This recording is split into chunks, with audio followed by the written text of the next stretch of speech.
Some on the left have questioned, I've looked at this deal and questioned what your core values are, what specifically you will go to the mat on. I'm wondering if you can reassure them with some specific things and saying, all right, this is where I don't budge. And along those lines, what is going to be different in 2012 when all of these tax cuts, again, are up for expiration? Well, what's going to be different in 2012 we've just discussed, which is we will have had 2 years to discuss the budget. Not in the abstract, but in concrete terms. I mean, over the last 2 years, the Republicans have had the benefit of watching us take all these emergency actions, having us have preside over a $1.3 trillion deficit that we inherited, and just pointing fingers and saying, that's their problem. Well, over the next 2 years, they're going to have to show me what it is that they think they can do. And I think it becomes pretty clear after you go through the budget line by line that if, in fact, they want to pay for $700 billion worth of tax breaks to wealthy individuals, that's a lot of money. And that the cuts, corresponding cuts that would have to be made, are very painful. Either they rethink their position or I don't think they're going to do very well in 2012. So that's on the first point. With respect to the bottom line in terms of what my core principles are, yeah. Well, look, I've got a whole bunch of lines in the sand. Not making the tax cuts for the wealthy permanent. That was a line in the sand. Making sure that the things that most impact middle-class families and low-income families, that those were preserved.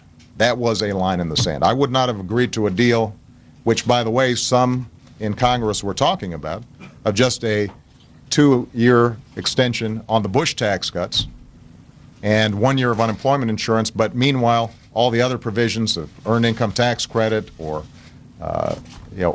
other important breaks for middle-class families like the college tax credit, that those had gone away just because they had Obama's name attached to them instead of Bush's names attached to them. So this notion that somehow we are willing to compromise too much reminds me of the debate that we had during health care. This is the public option debate all over again. So I pass a signature piece of legislation where we finally get health care for all Americans, something that Democrats had been fighting for 100 years, but because there was a provision in there that they didn't get that would have affected maybe a couple of million people, even though we got health insurance for 30 million people and the potential for lower premiums for 100 million people, that somehow that was a sign of weakness and compromise. Now, if that's the standard by which we are measuring success or core principles, then let's face it, we will never get anything done. People will have the satisfaction of having a purist position and no victories for the American people. And we will be able to feel good about ourselves and sanctimonious about how pure our intentions are and how tough we are. And in the meantime, the American people are still seeing themselves not able to get health insurance because of a pre-existing condition, or not being able to pay their bills because their unemployment insurance ran out. That can't be the measure of how we think about our public service. That can't be the measure of what it means to be a Democrat. This is a big, diverse country. Not everybody agrees with us. I know that shocks people.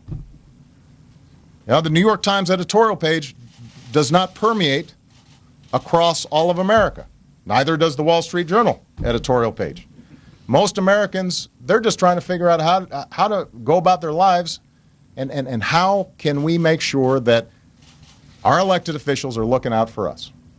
And that means because it's a big, diverse country and people have a lot of complicated positions, it means that in order to get stuff done, we're going to compromise. This is why FDR when he started Social Security, it only affected widows and orphans. You did not qualify. And yet now it is something that really helps a lot of people. When Medicare was started, it was a small program. It grew.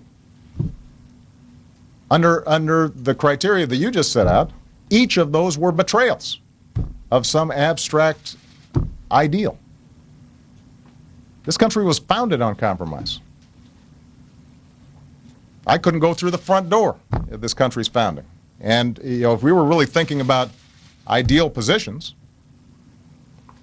we wouldn't have a union. So my job is to make sure that we have a North Star out there. What is helping the American people live out their lives? What is giving them more opportunity? What is growing the economy? What is making us more competitive? And at any given juncture, there are going to be times where my preferred option, what I'm absolutely positive is right, I can't get done. And so then my question is, does it make sense for me to tack a little bit this way or tack a little bit that way? Because I'm keeping my eye on the long term and the long fight. Not my day-to-day news cycle, but where am I going over the long term? And I don't think there's a single Democrat out there who, if they look at where we started when I came into office and look at where we are now, would say that somehow we have not moved in the direction that I promised. Take a tally. Look at what I promised during the campaign. There's not a single thing that I've said that I would do that I have not either done or tried to do. And if I haven't gotten it done yet, I'm still trying to do it. And so to my Democratic friends, what I'd suggest is let's make sure that we understand this is a long game. This is not a short game. And to my Republican friends, I would suggest I think this is a good agreement because I know that they're swallowing some things that they don't like as well. And I'm looking forward to seeing them on the field of competition over the next 2 years.